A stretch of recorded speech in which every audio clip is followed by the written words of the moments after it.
오늘은 이사야 53장 4절에서 5절 말씀입니다. 우리 같이 한번 봉독하도록 하겠습니다.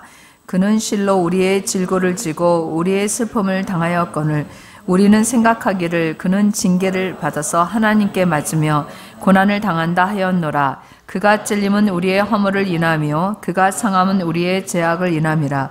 그가 징계를 받음으로 우리가 평화를 누리고 그가 채찍에 맞음으로 우리가 나음을 입었도다. 아멘. 예, 우리가 계속해서 복음의 내용들을 아주 상세하게 여러분들과 제가 함께 살펴보고 있습니다. 그래서 우리가 이제 5번까지 이제 와서 5번의 그 작은 번호들을 이제 하고 있는데, 한번 우리가 지금까지 했던 그런 부분들을 한번 같이 우리 읽음으로써 복습을 좀 하도록 하겠습니다. 1번부터 시작. 십자가를 통해 사단의 속박에서 해방되어 하나님 안에 있게 되었다. 십자가를 통해 예수님이 나의 사망을 대신 지심으로 나는 예수님의 생명을 얻게 되었다. 십자가를 통해 나의 죄가 용서되고 예수님의 의로움으로 의롭다고 인정되었다. 십자가를 통해 죄로 깨어진 관계가 모두 회복되어 화평케 되었다. 십자가를 통해 우리의 옛사람이 처리되고 새 사람으로 살게 되었다. 예수 그리스도와 함께 옛사람이 십자가에 못 박혔다.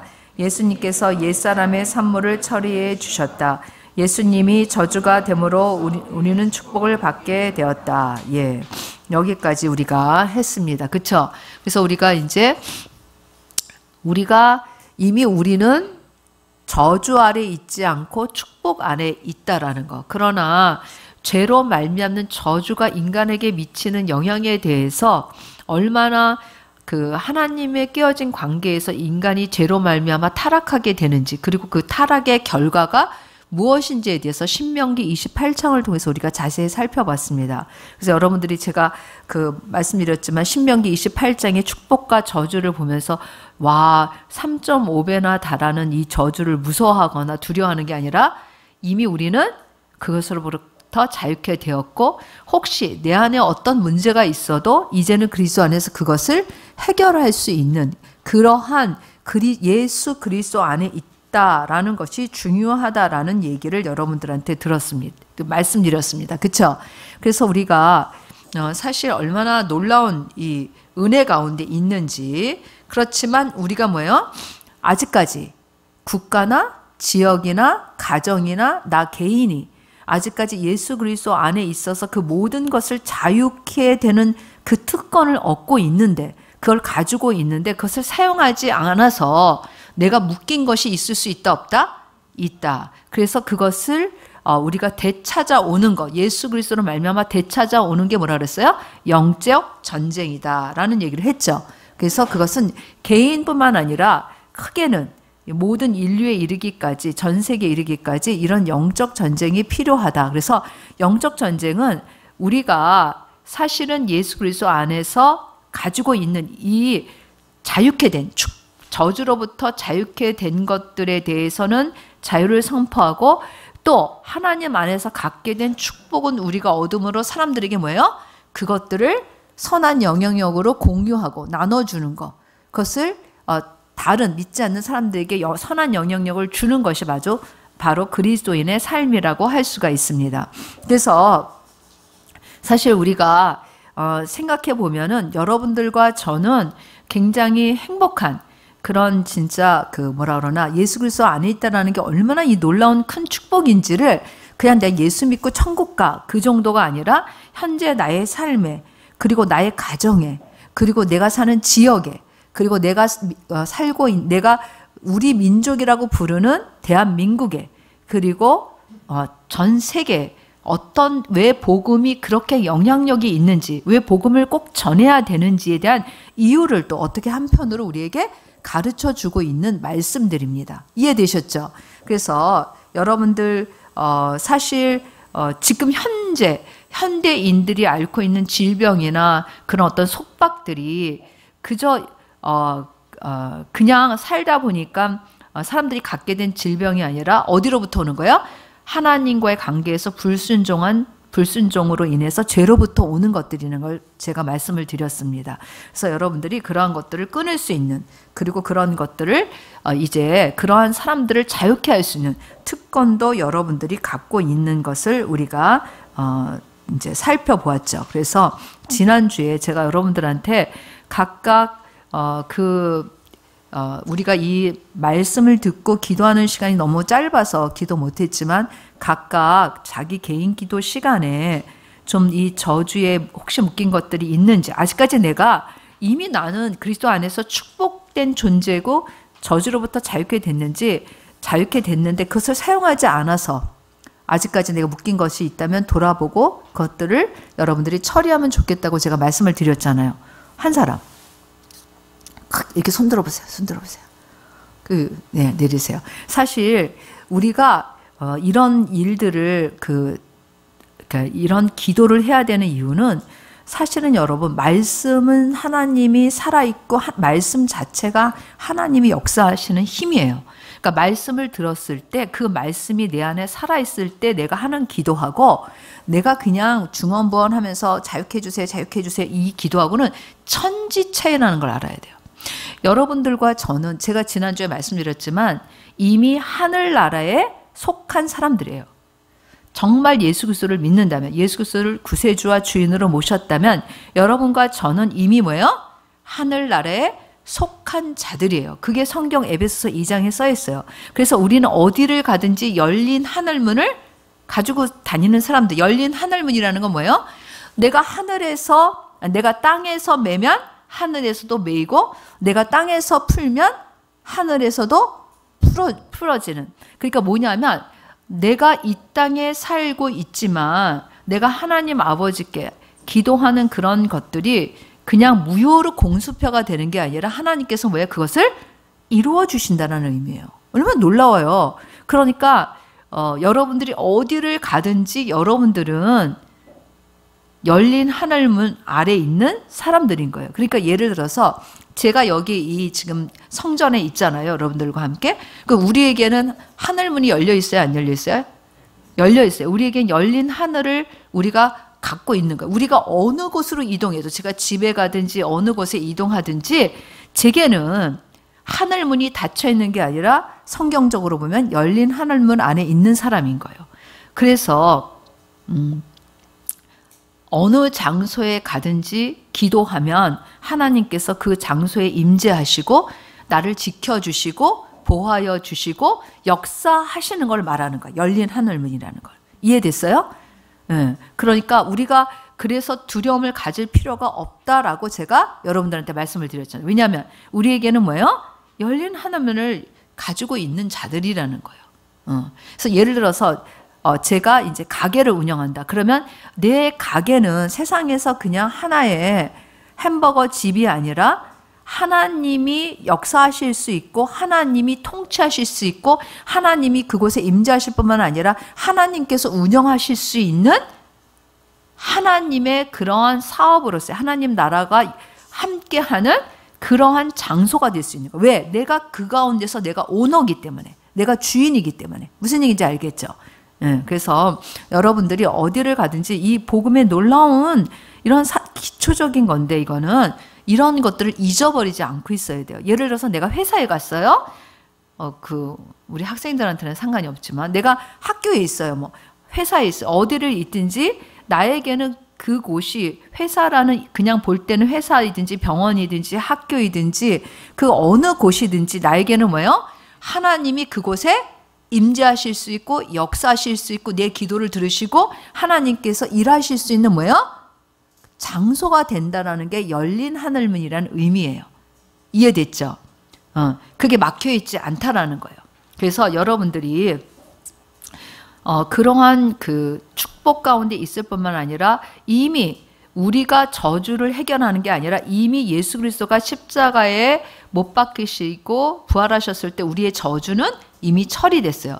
그래서 우리는 그 처리된 저주를 이제 예수 그리스도의 이름으로 선포하고 예수 그리스도의 능력으로 선포함으로 그것을 우리가 다시 취할 수 있는 특권이 우리에게 있다라는 게 그리스도 안에서 우리가 하나님의 자녀된 특권인 거예요. 다 알아들을 수 있죠. 굉장히 심플한 것 같지만 또 이런 사실들이 우리 안에 살아 있어야 되니까. 그러니까 설교를 들으면 생각이 나고 그냥 있을 때는 생각이 안 나는 게 아니라 내가 누구에게든지 이런 지금 제가 얘기하고 있는 것들을 설명할 수 있어야 되니까. 어떤 사람이 너무 질병 가운데 고통 가운데 있다. 그러면 내가 어떻게 얘기를 해줘야 되는 거예요? 이렇게 얘기를 해줘야 되는 거예요. 응? 그냥 어떡하니 그 질병. 그래 기도해 드릴게요. 그냥 그렇게만 얘기하는 게 아니라 그 사람이 만약에 그리스도인이라면 그 사람 자체가 이미 거기서부터 자유케 되었다라는 것을 선포해주고 말씀으로 전해주고 그리고 함께 우리가 해야 된다라는 거예요. 자, 그런데 우리가 이제 우리한테 온 저주들이 어디서부터 왔는지는 좀 살펴볼 필요가 있겠죠. 그래야지만 그것들을 처리할 수 있고 해결할 수 있기 때문이에요. 자, 여러분들하고 한번 보도록 하겠습니다. 저주의 원인이 있어요. 뭐의 원인이 있다고요? 저주에 대한 원인이 있어요. 저주는 그냥 오지 않아요. 아주 큰 그림은 하나님께 대한 뭐로부터 와요? 불순종으로부터 와요. 이 불순종이라는 거는 뭘 의미하냐면 죄로부터 오는 거예요. 모든 저주는 죄로부터 오는 거예요. 하나님 관계에서 불순종을 통한 죄로부터 오는 거예요. 그런데 무슨 죄냐 도대체 라고 물을 때 지금 오늘 우리가 함께 살펴볼 내용이라는 거예요. 자, 저주의 원인이 무엇인가요? 첫 번째는 우상숭배예요. 뭐라고요? 우상숭배. 여러분, 우상숭배는 뭘까요? 자, 왜 우상숭배가 죄가 될까요? 왜 우상숭배가 저주의 원인이 될까요? 예? 이럴 때는 마스크 쓴 게 유리한 것 같아. 같이 웅엉웅엉 하면은 무슨 소리인지 알아들을 수가 없으니까. 자, 하나님이 우리를 창조하셨고 우리를 지으셨어요. 우리를 지으신 분은 하나님 단 한 분, 유일하신 하나님 한 분밖에 안 계세요. 그런데 우상숭배라는 것은 내가 생겨난 거, 내가 창조된 거, 나의 모든 생명과 내 모든 주권이 하나님께 있는데 우상이라는 것은 다른 것으로 내가 그걸 옮겨놓는 거예요. 아주 자세히 설명하면. 그래서 다른 것이 나를 컨트롤해주고 나를 축복해주고 나를 지배하고 나의 모든 삶의 주권이 그 우상 숭배하는 데 있다고 믿는 거예요. 어떻게 보면. 이해됐죠? 그러니까 이게 죄가 될까요? 안 될까요? 당연히 죄가 되죠. 응? 당연히 죄가 돼요. 예를 들어서 이건 너무 이상한 그 예지만 어떤 사람이 자녀를 낳았어요. 그래서 자녀를 키웠는데 이 자녀가 당신은 내 부모가 아니라고 딴 사람이 부모라고 가서 그렇게 얘기하고 그렇게 믿고 산다고 생각을 해봐요. 불효예요? 아니에요? 너무 이건 말도 안 되는 불효잖아요. 이게 그냥 똑같은 현상이라고 생각하면 돼요. 우상 숭배는 그와 같은 거예요. 내 생명과 내 모든 것을 하나님께서 주셨는데 그것을 다른 것에게 의지하는 거예요. 그게 우상 숭배예요. 그래서 10계명 중 첫 번째와 두 번째 계명을 어기는 게 되는 거예요. 뭐예요? 첫 번째 계명은 뭐예요?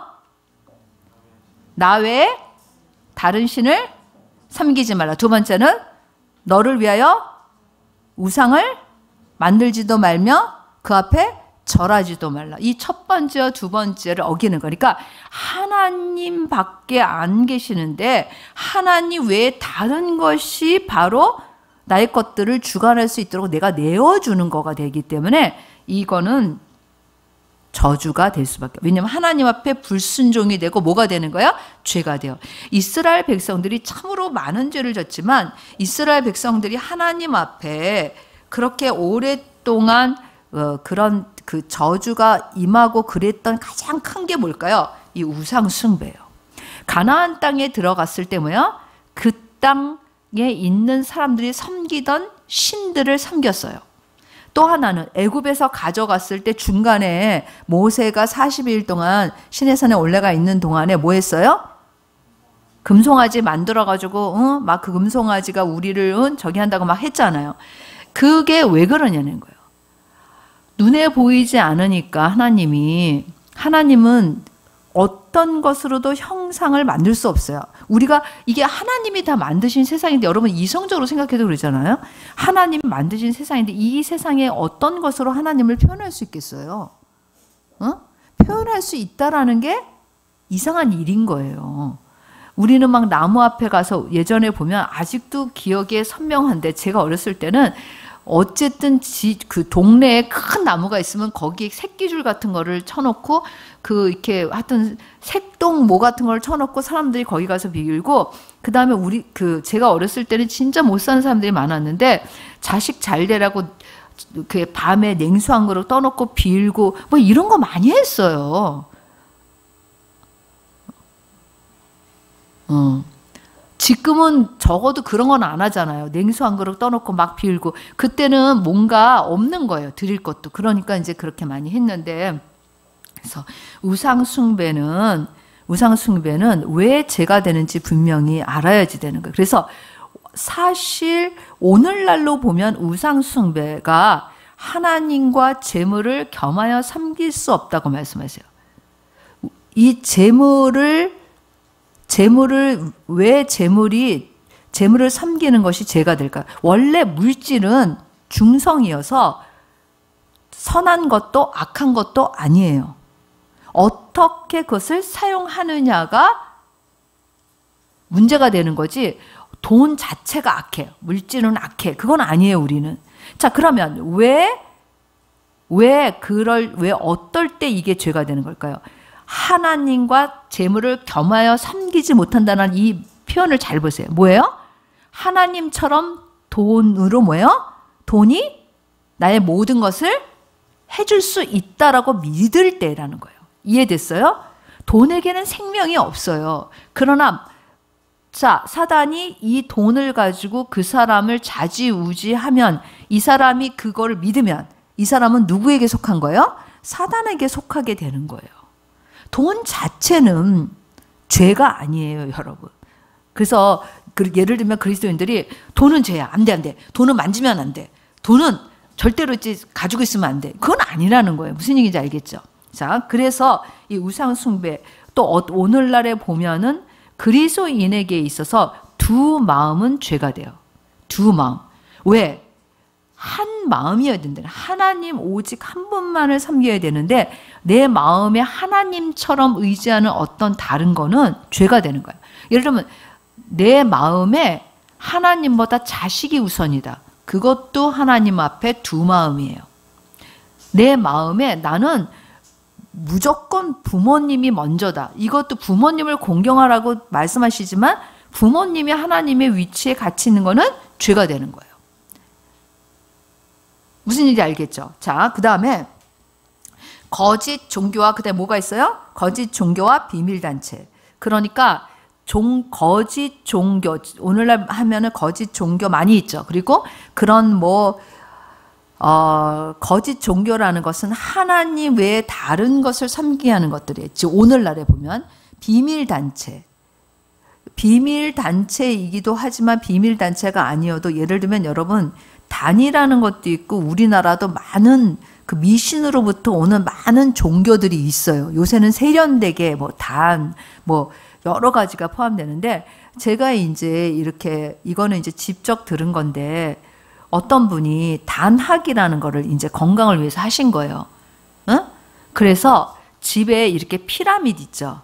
피라미드 같은 그런 거를 이제 그런 것까지 놓고 이제 들어가서 명상을 하신 거예요. 그랬는데 명상하다가 귀신을 접하게 된 거예요. 이분이 너무 놀란 거야. 그래서 그다음부터 안 한 거예요. 이게 점점 경지에 올라갈수록 뭐예요? 반드시 영적인 문제가 일어나게 돼 있어요. 응? 응. 그러니까 그냥 마음의 안정을 찾고 그런 게 아니에요. 그러니까 예를 들면 이런 거예요. 마음을 비워요. 우리 똑같아요. 거기는. 우리도 마음을 비우고 하나님으로 채우죠. 거기는 마음을 비워요. 그리고 뭘로 채워요? 귀신으로 채우게 되는 거예요. 이 차이가 있는 거예요, 여러분. 그래서 제가 이제 조금 요번 주에 좀 나중에 조금 목사님이 좀 휴식이 필요해요, 제가.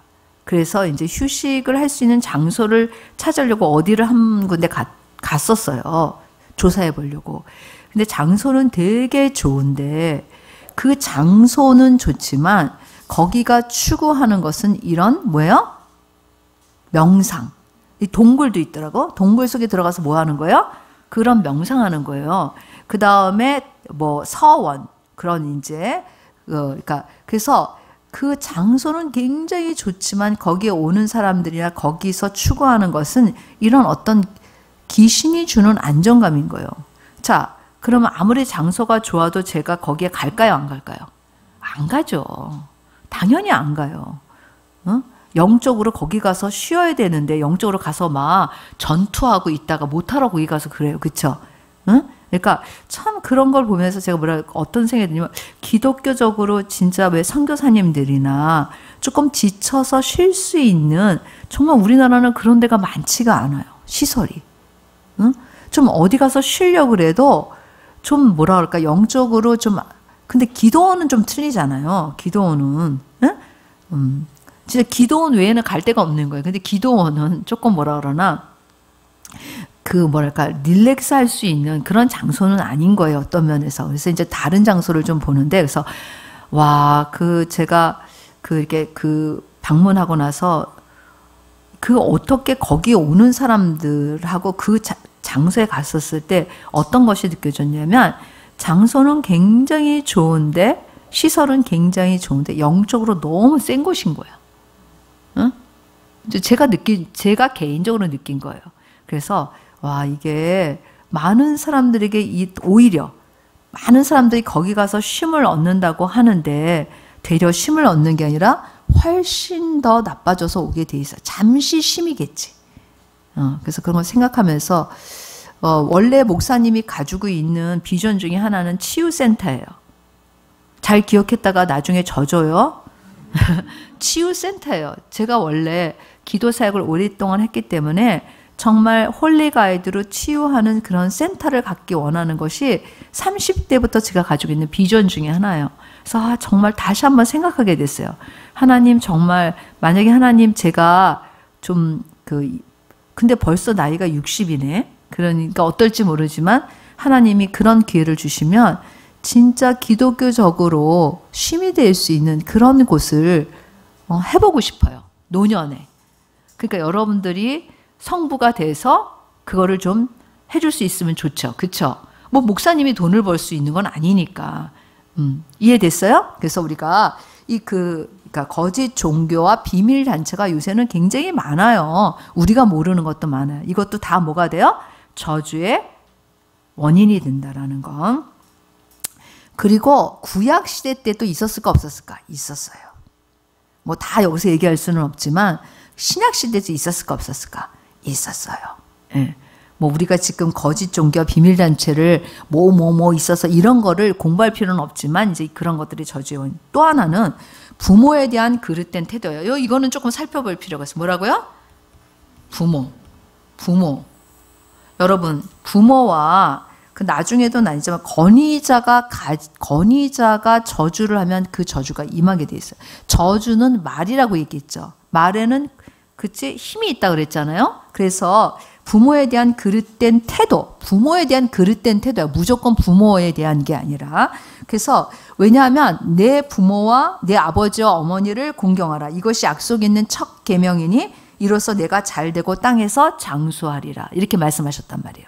그러니까 오히려 부모를 잘 공경하면 땅에서 장수하고 오래 살고 뭐라 그랬어요?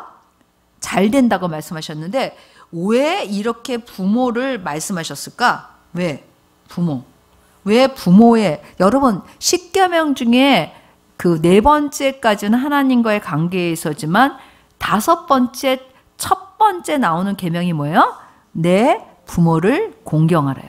자, 여러분 모든 인간관계의 기초는 어디에서 와요? 모든 인간관계의 기초는 이 인간관계라 그랬어요. 부모와의 관계에서 오는 거예요. 어떻게 보면 하나님을 닮아서 우리가 지음을 받았기 때문에 하나님의 형상을 따라서 하나님께서 우리가 사는 사회 속에 그 성부와 성자와 성령 하나님께서 삼위일체가 되셔서 함께 하시는 것처럼 어떻게 보면 그 우리는 사람이지만 그런 개념에서 보면 부모와 자식은 그런 개념인 거예요. 그래서 부모를 공경해야 돼요, 안 해야 돼요? 해야 되는 거예요. 하나님은 그런 분이세요. 하나님은 관계를 소중하게 여기고 그 관계 안에서 사랑을 하고 관계 안에서 존중을 하고 관계 안에서 권위의 질서를 인정하고 그런 분이세요. 하나님이라는 분이. 그러니까 부모를 공경하는 것은 굉장히 중요한 거예요. 근데 부모를 공경하지 않고 그럴 때 그것은 바로 뭐가 된다는 거예요? 저주가 된다는 것을 알 수가 있어요. 그래서 그렇다고 해서 이제 예를 들면 부모가 예수를 안 믿어요. 교회 나가지 말아라. 네, 알았습니다. 그러니까 부모보다 위에 누가 있어요? 하나님이 계세요. 이거 하나 빼놓고는 하나님의 말씀에 거역되는 것 그거 하나 빼놓고는 부모를 뭐예요? 공경해야 되는 거예요. 부모가 나한테 이렇게 해줬고 저렇게 해줬기 때문에 나는 이렇게 하고 나는 이렇게 할 거야. 그게 아니라 뭐예요? 그냥 성경에서는 어떤 조건도 붙여 있지 않아요. 내 부모를 공경하라요. 부모가 나한테 어떻게 했던 거하고 상관이 없어요. 제가 어저께 이제 저희 어머니를 병원에 이제 입원시켜 드렸어요. 많이 아프시기도 하시고 그래서 입원시켜 드리는데 요새 코로나라서 이게 면회를 자주 못 가요. 갈 수 없어요. 제가 코로나 검사를 하고만 갈 수 있어요. 그러니까 이제 뭐 그게 마지막은 아니지만 그게 면회를 내가 마음대로 갈 수 없다라는 거를 생각하니까 너무 마음이 이렇게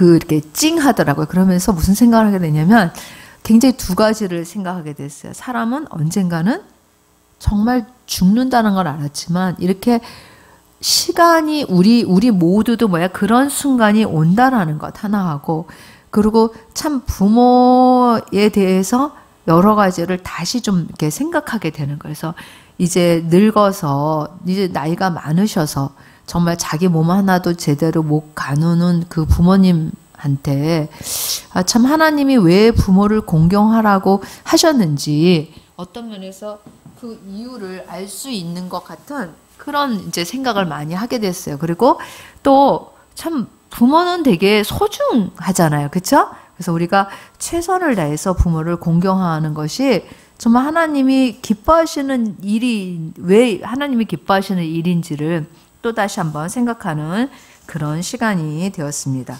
그 다음에 이제 보면은 약한 자에 대한 불의. 자, 만약에 내가 임신을 했다. 그런데 그 아이는 내가 낳을 수도 있고 안 낳을 수도 있고 이런 결정이 나에게 있다고 생각해서 내가 낙태를 하면 생명을 어떻게 하는 거야? 살인하는 거예요, 여러분. 살인죄예요, 사실은. 근데 지금 오늘날 시대는 합법화하잖아요. 낙태를 합법화하는 시대예요.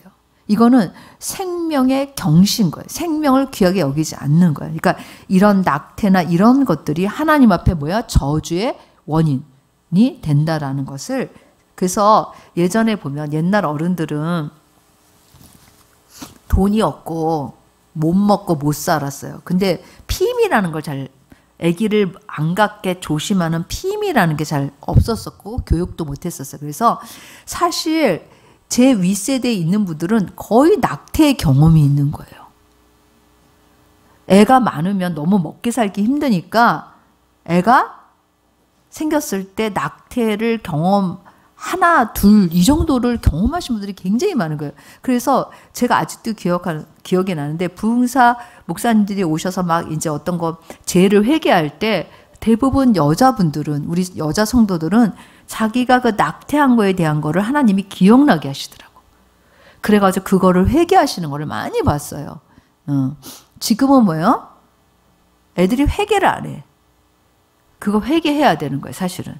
낙태에 대해서는. 그래서 그 약한 자에 대한 불의, 그리고 또 그것뿐만 아니라 가난한 자나 그 연약한 자나 장애인이나 이런, 그래서 사실 약한 자에 대한 불의뿐만 아니라 우리가 뭐라 그러냐면 무시하는 거 있죠. 무시하는 거 절대로 가져서는 안 되는 행동이에요. 제가 여러 번 이거는 우리 중고등부 학생들한테 얘기했지만 왜 그러냐면 생명은 누가 주신 거예요? 하나님이. 그러니까 이 생명을 지으신 하나님을 무시하는 거예요. 어떤 사람에 대해서 내가 무시를 하면 이 생명을 주신 분이 하나님인데 하나님을 무시하는 거예요.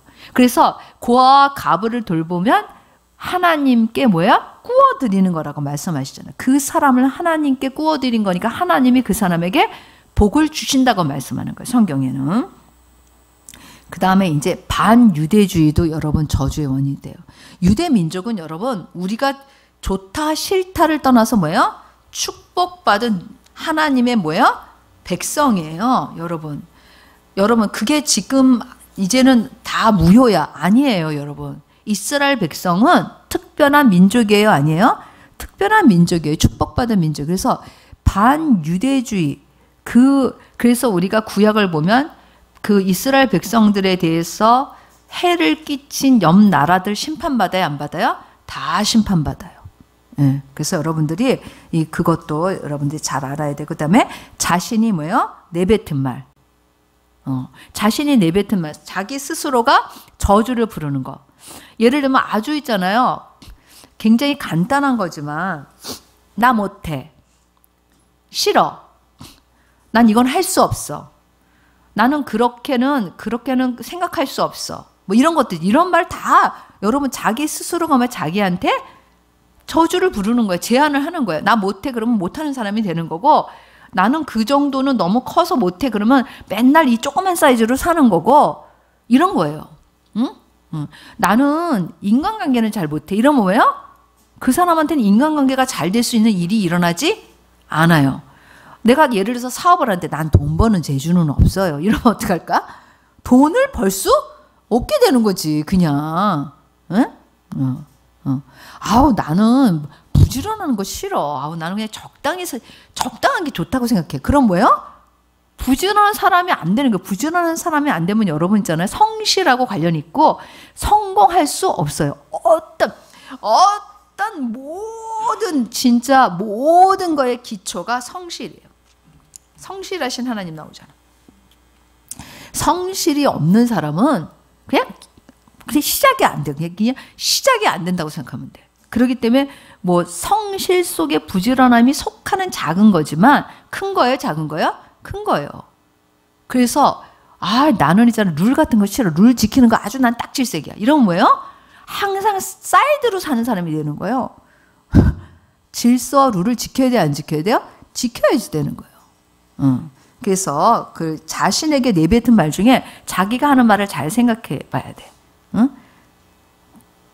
그 다음에 이런 것도 많아요. 이렇게 예를 들면 이렇게 그 다른 사람과의 관계에서 자기가 화내고 싶은 대로 화내는 사람 있잖아. 자기가 화내고 싶은 대로 화내고 자기가 하고 싶은 대로 말하는 사람. 그러면 그 사람은 그 울타리에서 벗어나지 못해요. 그러니까 이런 우리가 평상시에 내가 어떤 말을 많이 하고 내가 어떤 용어를 많이 쓰는지를 좀 생각을 해봐야 돼. 어떤 문장을 제일 많이 말하는지. 제가 우리 그 성도 중에 한 명이 이렇게 칭찬을 해주면 이런 사람이 있어요. 뭔가 너는 이걸 참 잘한다. 그리고 너는 이렇게 정말 강의를 진짜 잘하는 것 같아. 그러면 이래. 그게 뭐냐면 자기 강의 잘 못한다는 거야. 그래서 제가 뭐라 그랬냐면 그렇게 생각하면 너는 계속 정말 그런 사람밖에는 못 된다 그러면서 그럴 때 어떻게 해야 될까요? 감사합니다. 해보세요. 감사합니다. 누군가 나를 칭찬해 줄 때 교만한 마음을 가지려는 게 아니라 따라서 해보세요. 감사합니다. 그래서 제가 우리 조회하고 하이한테 아주 아기 때부터 가르쳐 준 게 있어요. 우리 조회 왜 이렇게 예쁠까? 하나님이 만드셨어요. 그리고 감사합니다. 하이야 왜 이렇게 예뻐? 그러면 하나님이 만드셨어요. 감사합니다. 그렇게 가르쳐 주는 거. 영광이 왜 이렇게 잘생겼어? 그러면 하나님이 만드셨어요. 감사합니다. 감사합니다. 그러니까 받아들일 줄도 알아야 돼요? 몰라야 돼요? 알아야 돼. 아이들한테 우리가 가르쳐주는 그런 언어도 엄청 중요한 거예요. 감사합니다를 배운 애하고 왜 이렇게 잘생겼어 그랬는데 나 원래 잘생겼어요. 이거하고는 엄청 차이가 있잖아요. 그래서 우리가 그게 그 아이의 어떤 그 가치관에 이렇게 기초가 되는 거예요. 여러분들이 생각하는 것보다 더 훨씬 더 영향력이 있다라는 거예요. 그 다음에 건의를 가진 자의 말이야. 부모가 아유 이 지질이 못나서 너는 맨날 공부 못해. 이러면 걔는 공부 못하는 애로 그냥 끝나요. 야 너는 왜 하는 것마다 이렇게 못하니? 너는 그냥 물건을 맨날 두기만 하고 그냥 제자리에 놓지 않아. 너는 그냥 맨날 그래. 이렇게 하면 그래요. 근데 그래서 우리가 여자들이 이렇게 특히 이제 가정주부인 사람들이 여자들이 잘 이렇게 부부싸움 할 때도 보면 당신은 항상 그래. 당신은 언제나 그래. 이런 표현을 쓰는데 사실 그런 표현도 좋은 거는 아닌 거예요. 그러니까 내가 예를 들면 어떤 말을 할 수는 있어. 사실에 대해서. 그러나 거기에 어떤 다른 뭐 항상이라든지 언제나라든지 이런 단어를 붙이게 되면 거기에 이렇게 딱 잡히게 돼 있는 거예요. 그 다음에 예를 들면 교사, 부모, 권위를 가진 예를 들면 내 리더 이런 사람들이 나한테 어떻게 말하느냐에 따라서 그게 저주가 임할 수 있어요. 그래서 교사가 엄청 중요한 거예요. 교사가 어떤 말을 하느냐에 따라서 그 아이의 가치관에 영향을 줄까요, 안 줄까요? 영향을 줘요. 저주가 될 수도 있다라는 거예요. 또 하나는 무당. 여러분 그거 아세요? 무당은 과거 이름 잘 맞춰요. 미래를 알 수 있을까요, 없을까요? 여러분 무당은 미래를 몰라요. 그래서 무당이 과거를 막 얘기하면 쪽집게야. 뭐라고? 쪽집게. 그리고 여러분 그거 아세요? 제가 이렇게 보면 한의원 제가 무당한테는 안 가봤는데 한의원에 가면은 제가 죄송합니다. 한의를 좀 믿질 않아요, 제가. 왜 그러냐면 그 병원은 제가 어디 아프다 그래도 일단 검사를 통해서 의사는 말을 해요. 검사를 해. 내가 어디가 아파요 이렇게 말한다 그래서 병명이 나오지 않아요. 아무리 내가 뭐 여기가 너무 아파요 그래도 그거는 무슨 병입니다 이렇게 얘기해 주지 않아요. 일단 검사를 해야 돼. 그러니까 그런 면에서는 되게 뭐라죠? 과학적이고 합리적이잖아요. 그쵸? 사실에 근거하는 거예요. 근데 한의원은 가면은 상태가 어떠십니까? 그러면 얘기를 하잖아요. 자기 병을 자기가 다 얘기한다. 보통 사람들이 뭐 제 증상은 어렵고 그러면 거기 대부분 한의원에 가면은 내가 말한 거에 근거를 둬서 병이에요. 아무 말도 안 하고 가만히 있어보세요. 제가 한번 그것도 해봤어. 못 맞춰. 한 번은 어느 한의원을 이창 목사님이랑 나랑 갔는데 이창규 목사님이 뭘 떼어냈더라? 쓸개를 떼어냈나 봐요. 하여튼 갑자기 생각이 안 나네. 일본에서 이제 수술했단 말이에요. 그랬는데 그게 가장 튼튼하다는 거야. 이창규 목사님 몸에 있는 것 중에. 굉장히 유명한 한의원인데. 그러니까 틀렸어요, 맞았어 벌써? 틀렸지. 그러니까 저는 좀 잘 때 잠을 잘 못 들고 좀 이런 부분이 힘들어요. 그러면 뭐 불면증이고 이제 이렇게 진단하는. 그래서 물론 다 제가 부정하는 건 아니지만 참 그런 부분은 또 물론 의학적으로 하는 게 모든 게 더 맞다고 생각하지는 않아요. 어떨 때 틀린 것도 있어요. 그러나 좀 그래서 그 권위자의 가진 이런 무당 제가 이 얘기하다가 했는데 그 무당은 여러분의 장래를 몰라요. 과거를 맞추고 그 다음에 예상해서 말해줘요. 근데 그 말이 저주가 돼. 왜 저주가 되냐면 여러분의 장래를 모른다 그랬죠. 과거는 알 수 있는데 뭐라 했어요? 내 장래는 몰라. 그런데 내 장래를 무당이 딱 정해주는 거예요. 이렇게. 그러면 나는 이 속에 갇히게 되는 거예요. 그래서 무당한테는 가면 안 돼. 여러분은 갈 일도 없지만. 그래서 무당한테 자주 가는 사람은 무당이 정해준 삶을 살게 돼 있어요. 이해됐죠? 그게 축복이 아니에요, 여러분. 그러니까 귀신이 주는 대로 사는 그 패턴을 이제 갖기 시작한다라는 거예요. 자, 그러면 오늘 이제 참 우리가 이렇게 진도가 왜 이렇게 안 나가는지 모르겠어요. 너무 자세하게 설명해서 그런가 봐. 지금 45분이나 설교를 했는데 이제 여기를 했다라는 게. 자, 오늘은 여기까지만 하겠는데 저주의 원인, 아직도 저주가 안 끝났어요. 그렇지만 이제 저주의 원인에 대해서 우리가 좀 살펴보고 있는데, 생각보다 제가 중요하게 여러분들한테 오늘 꼭 얘기하고 싶은 거는 내가 어떤 말을 많이 쓰는지 좀 생각해보고 적어보세요. 내가 평상시에 쓰는 말, 내가 평상시에 부정적인 말을 많이 쓰는 사람은 그냥 내가 그 부정적인 그 올무에 묶여있다고 생각하면 돼요. 그것도 일종의 부정적인 거가 묶여있는 사람은 여러분 생각해 보세요. 부정적이거나 근심 걱정이 많은 사람은 반드시 여러분 감사가 적고, 그 다음에 그 폭이 넓지 못하고, 그 다음에 믿음이 약해져요. 그럴 수밖에 없는 거예요. 그 다음에 염려와 걱정이 많기 때문에 두려움이 반드시 찾아오고요. 그 다음에 자기가 갖고 있는 사이즈가 엄청 적어요. 그러니까 자기가 할 수 있는 일 외에 믿음으로 어떤 거를 생각하고 결정하고 하는 데 있어서 뭐라고 하죠? 어떻게 보면 이렇게 담대함이 없는 거야.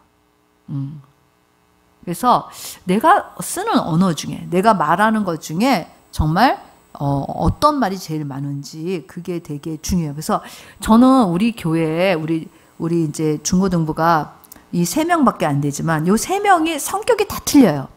어쩌면 문제점도 틀려요. 그러나 그 남자애도 없고 또 여자애만 3명이에요. 자매만. 그런데 이 3명의 아이가 정말 큰 위대한 사람이 된다고 믿어요. 빨리 크게 아멘해야 돼. 이 권위자가 하는 말이잖아. 그러니까 이렇게 말해줄 때 아멘 하는 사람하고 에이 뭘 이거하고는 틀린 거예요. 제가 어저께 이제 그 교회에 이제 있으면서 주일학교 예배를 올라왔어요. 눈물이 나더라고. 우리 애들이 너무 예배를 드리는데 너무 진짜 예배가 살아있어요. 주일학교 예배인데 그러기 쉽지 않잖아. 그리고 애들이 헌금 드리고 막 찬양하고, 그리고 그 또 이렇게 말씀 들을 때 이렇게 하고 막 이러는 거 보는데 정말 너무 기쁘고 그 축복을 했어요. 제가 하나님, 이 아이들이 정말 이 마지막 시대에 하나님의 멋진 용사가 되게 해주시고 하나님의 사람들이 되게 하여 주시옵소서. 이렇게 이제 근데 지금은 되게 뭐 유치부 뭐 초등부 애들 이렇지만 여러분 이 아이들에게 뭐예요? 무한한 하나님의 가능성, 하나님 열린 하늘을 가진 애들이니까 이 아이들에게는 능력이 각각 틀릴 수 있지만 이 아이들은 뭐예요? 열린 하늘을 가진 아이들이기 때문에 이 아이들의 존재감은 뭐예요? 엄청난 거예요. 그래서 어저께 너무 기뻤어요. 제가 어제 너무 조금 힘들었었는데 마음이나 여러 가지 몸이 어제 주일학교 애들 예배 드리는 걸 보면서 너무 힘이 나고 새 힘을 얻게 된 거예요. 그래서 우리가 진짜 하나님 안에서 어떠한 존재인지를 생각하고 그리고 또 내 안에 하나님이 기뻐하시지 않고 내가 축복 가운데 있는데 축복이 아닌 것들은 내가 어떻게 해야 돼요? 바로바로 처리하고 거기에 대해서 깨어있고 그리고 나를 하나님과 함께 일하는 그러한 이 땅에 선한 영향력을 끼칠 수 있는 사람으로 여러분들이 자신을 믿음으로 세워가야 되는 것도 필요하다라는 것을 꼭 기억하시고 이번 일주일 동안은 여러분들이 혹시 내가 쓰는 말 중에 나에게 저주가 되고 나에게 올무가 되는, 저주까지는 없을 수도 있지만 나에게 올무가 되고 믿음을 못 갖게 하고 소극적이고 그렇게 하는 것들이 있는지를 살펴보고 여러분들이 그것들을 처리하는 그런 시간을 가지시면 좋겠습니다. 기도하겠습니다.